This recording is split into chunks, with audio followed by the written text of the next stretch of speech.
Every day, people deliver PowerPoint presentations.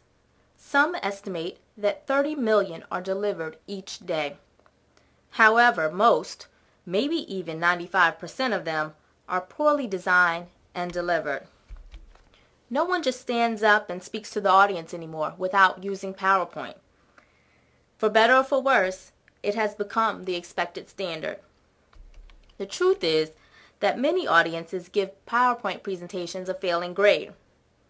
Dave Parody, a speaker, author, and consultant, conducts biennial surveys of audiences to identify what annoys them most about bad PowerPoint presentations.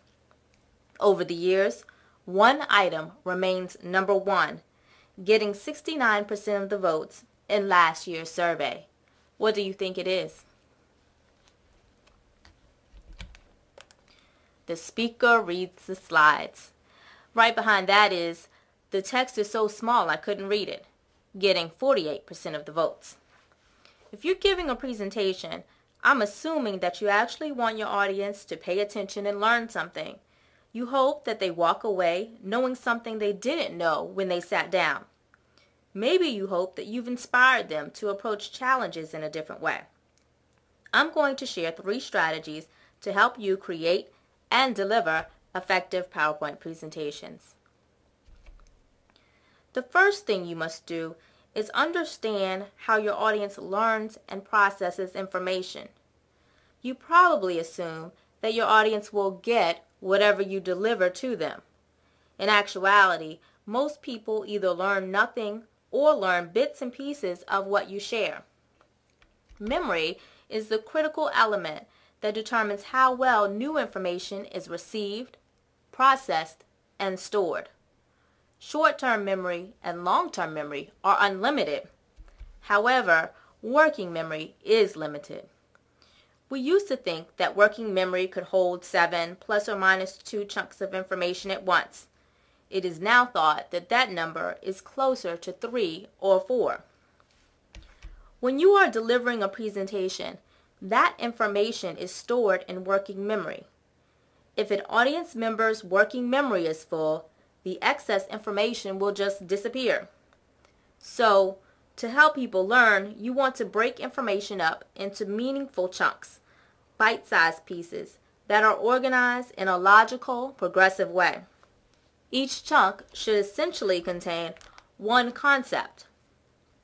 So, we just reviewed how working memory is limited and you need to break down your information into bite-sized pieces so nothing gets lost. Well, you also need to know that people will receive and process new visual and verbal information in 2 separate but related channels. Images travel through the visual channel and narration travels through the verbal channel. Text on screen is verbalized by the working memory and sent through the verbal channel as well. So when text on the screen is the same as what is narrated, it creates redundancy, splits the audience's attention, reduces the capacity of the working memory, and ultimately decreases understanding and learning. Multimedia learning research supports this and has proven that people understand better when words are presented as a verbal narrative instead of as on-screen text. Third, that research has also proven that visuals can improve learning, but only if they illustrate the point you are making. Irrelevant, decorative visuals actually decrease learning. Think of the slide as a film strip or a TV screen instead of a piece of paper, and that might help. Images should support the narrative and illuminate your story. So I just reviewed 3 lessons from research. Working memory is limited. Text on the screen that is the same as your narration decreases learning, and images that decorate the slides decrease learning. However, images that illustrate your point increase learning. So, how do you use that research to design better slides? First, move most of the words to your notes. If you've been using the PowerPoint slide as a teleprompter, you'll need to practice a little bit differently. I know you may be thinking, but what about my handout? I'll get to that in a minute. Remember, most audiences do not like it when speakers read to them. The truth is, humans are completely incapable of reading and comprehending text on a screen and listening to a speaker at the same time. Second, have 1 point per slide. You don't even need bullet points. You can only talk about one thing at a time anyway, so talk about your point, explain it, give examples, and then move on to your next point and next slide. This approach also gives the viewer room to think and digest what you are presenting. And don't worry about having too many slides. It's not going to really be an issue since you're going to likely spend a minute or less on each slide. I know you're still thinking about those handouts, but that's coming up soon. Third, distill your presentation into 3 points. This is a very popular strategy and one that helps to guide your audience's attention, and it increases the likelihood that they'll remember the important points.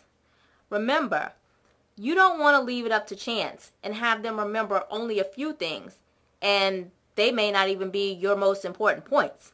Or worse, they remember nothing. Make it clear what the important points are. There's a saying, if everything is important, nothing is important. Try asking yourself, what do I want them to remember if they don't remember anything else? So you've, listened to the research, you've maybe considered a different approach to design that respects the research, and now it's time to prepare and rehearse. The first step is actually not to open PowerPoint. The first step is to write your script to determine how you will tell your story. Although the right visuals enhance learning, content is king. If your presentation doesn't flow logically or tell a story, it doesn't matter what pretty pictures you find for your slides. After you've scripted your presentation and you do open PowerPoint, try starting with blank slides instead of the templates and find images that illustrate your story. Now it's time for you to develop your handouts. As you've probably already figured out, I don't suggest printing your presentation in handout view for your audience. The slides are your speaker support material, and if you've designed them properly, they should be incapable of standing by themselves and should be totally useless to someone after they look at them a month after your presentation. There'll be a link on this webpage to an example of a handout for this presentation. And I guarantee you it's going to be much more helpful than pictures of my slides. Lastly, after you've prepared your presentation and handouts, you need to practice. This could be a major shift for you.